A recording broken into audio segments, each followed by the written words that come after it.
What does it truly mean to be attractive? Not in the shallow, fleeting sense that fades with time, but in the way that draws people to your presence, to your calm, to your energy, to the fire behind your silence. True attractiveness isn't about looks or charm. It's about presence. It's about how you carry yourself when no one is watching, how you hold your ground when life tests you. As Epictetus once said, "No man is free who is not master of himself." That mastery, that harmony between discipline and emotion, is what radiates power.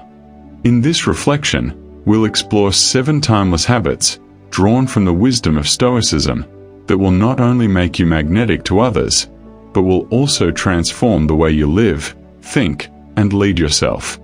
1. Cultivate self-control, the art of mastery. Imagine a river breaking its banks, wild, destructive, unstoppable. That's a person ruled by their impulses. Now imagine that same river, contained and guided, turning chaos into power.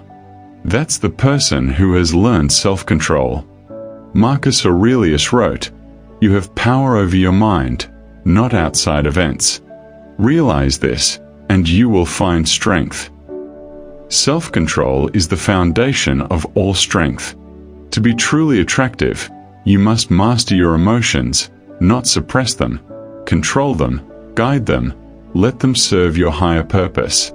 The Stoics never denied emotion, they disciplined it. Each time you pause before reacting, each time you resist a fleeting urge, you forge a stronger version of yourself. You become composed, deliberate, dangerous, not because you seek power, but because you no longer lose it. The calm man in chaos, that's real magnetism. 2. Embrace adversity, strength through trials. Think of the people who truly inspire you. They aren't the ones who had an easy life. They're the ones who stood tall when everything fell apart. The Stoics believed adversity wasn't punishment, it was preparation. Seneca said, "Difficulties strengthen the mind, as labor does the body." Every insult, every setback, every heartbreak, it's a forge, a test of what you claim to believe. If you avoid discomfort, you avoid growth. But if you lean into it, you'll emerge with a strength no one can fake.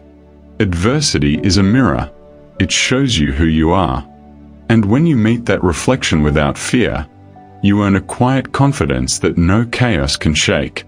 People are drawn to that kind of strength, the strength that bends, but never breaks. 3. Live with purpose. Align action and virtue. Most people drift through life like ships without a compass. They chase distractions, not meaning.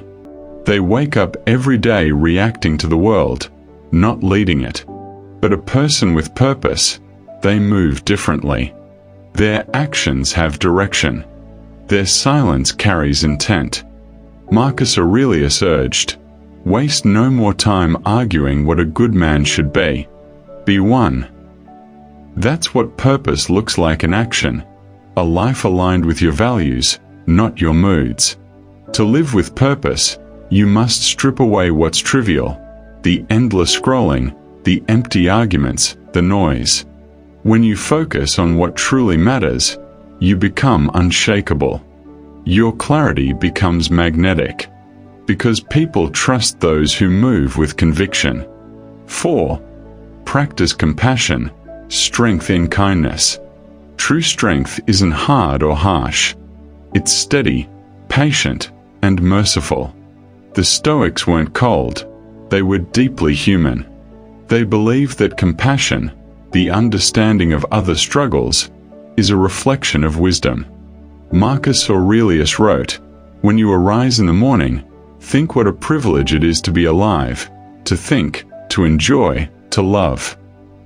This love he spoke of wasn't romantic, it was universal. To show compassion is to see yourself in others, to forgive when you could retaliate, to help when you could ignore, to listen when you could dismiss. Compassion doesn't weaken your character, it strengthens it. Because when you stay kind in a cruel world, you stand apart. And that presence, calm, patient, and grounded, draws people like light in darkness. 5. Speak less. Listen more. The wisdom of silence.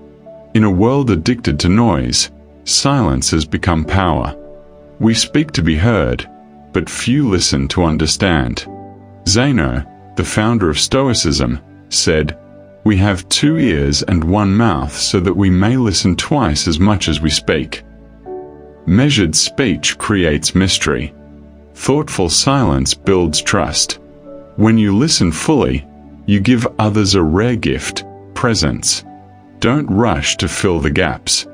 Let your words carry meaning, not clutter. When you speak less, your voice carries more weight. When you listen more, your influence grows without effort. The calm listener, the one who speaks only when needed, that's the person people respect. In silence, there's strength. In restraint, there's power. 6. Detach from validation. Freedom through independence. To be truly free, you must stop needing approval. Most people live like actors in someone else's play, performing for claps, terrified of silence. The Stoics saw this as one of the greatest traps of life. Epictetus said, "It's not what happens that disturbs you, but your judgment about it." When you live for others' opinions, you give away your peace. When you act from integrity, you reclaim it. The person who no longer needs validation becomes magnetic, because they move from truth, not from fear. They aren't arrogant, they are centered. And that confidence, calm, authentic, unshakable, draws others effortlessly. Ask yourself daily, am I doing this to impress, or because it's right? That single question can change your entire life. 7. Pursue wisdom relentlessly, the fire that never dies. Wisdom is the habit that fuels all others. It's not a final achievement, it's a lifelong journey. Seneca said, "As long as you live, keep learning how to live." That's the essence of wisdom, humility. A wise person isn't one who knows everything, but one who knows they never will. They read, reflect, and refine. They challenge their own beliefs. They grow. When you dedicate yourself to learning, emotionally, intellectually, spiritually, you become radiant. You stop trying to seem interesting and start becoming someone worth listening to. Wisdom gives you calm in chaos, grace in anger, and clarity in confusion. And that balance, that deep inner knowing, is the rarest form of attractiveness. The power of inner radiance, closing reflection. Attractiveness is not perfection. It's alignment. It's when your thoughts, actions, and values move in harmony. When you cultivate discipline, embrace hardship, live with purpose, show compassion, listen deeply, stay independent, and seek wisdom, you become a force. People will feel it before they understand it. Because true beauty isn't seen, it's felt. Epictetus said, "First say to yourself what you would be, then do what you have to do." The question isn't whether you can build these habits. The question is, will you? Will you rise above distraction and doubt, and live as someone who inspires strength, peace, and respect? The choice is yours, and in that choice lies your power.